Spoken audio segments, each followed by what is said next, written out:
ఐపీఎల్లో 18 సంవత్సరాల నిరీక్షణ తర్వాత రాయల్ ఛాలెంజర్స్ బెంగళూరు ట్రోఫీని గెలిచింది. ఆర్సీబీ గెలవడంతో దేశవ్యాప్తంగా అభిమానులు సంబరాలు చేసుకున్నారు. రాయల్ ఛాలెంజర్స్ బెంగళూరు విజయాన్ని ఆస్వాదించారు.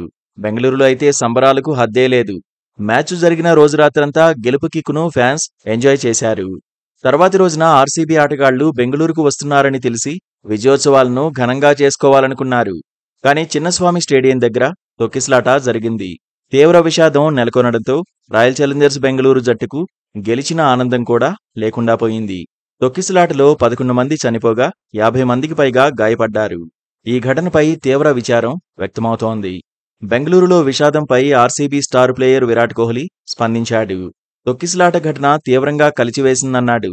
అసలు తనకు మాటలు రావట్లేదంటూ సోషల్ మీడియాలో పోస్ట్ పెట్టాడు. రాయల్ ఛాలెంజర్స్ ఫ్రాంచైజీ కూడా స్పందించింది. బాధిత కుటుంబాలకు సానుభూతి తెలిపింది. అభిమానులందరూ క్షేమంగా ఉండాలని కోరుకుంటున్నామంది. అభిమానులు భారీ ఎత్తున రావడంతో ఇలాంటి ఘటన జరిగిందని చెప్పుకొచ్చింది. తొక్కిసలాటలో ప్రాణాలు కోల్పోయిన వారి కుటుంబాలకు ఆర్థిక సాయం ప్రకటించింది.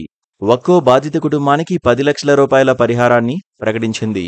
గాయపడిన వారికి చికిత్స కోసం ఆర్సీబీ కేర్స్ పేరిట నిధులు సేకరించాలని నిర్ణయించింది RCB franchise.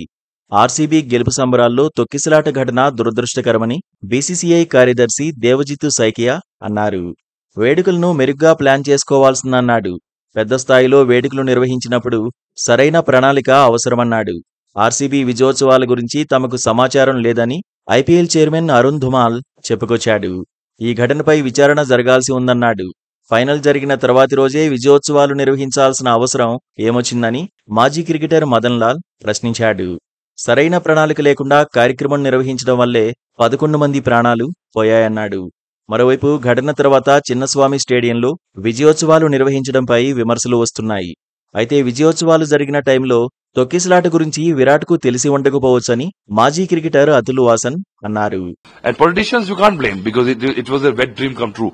You know, to get these many people together in a rally, they would have to pay so many for so many meals, probably give saris away, you know.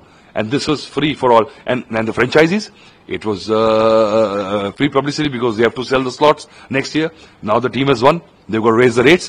So this kind of mass connection, you can't buy in actual money.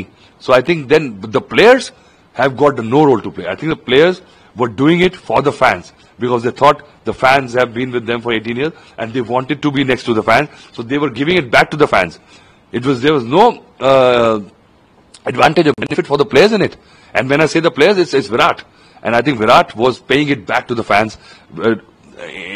in the way of this celebrations today. But I cannot believe in a million years that if Virat, I have known him as a kid, I know him as a person, you know, and I cannot believe that he knew that people were dying outside and the felicitation was going inside. The politicians I can believe because they're ruthless, they're thick-skinned, and you know, they're mercenaries, and so is the corporate, which is RCB franchise. You know, with the franchisees don't care because they have to show the balance sheets, they have to show revenue. So they would have known maybe. So it was a lack of communication. By the time Virat and the players would have got to know, I mean, they didn't have any say in it. And if Virat would have known, he would have immediately walked out.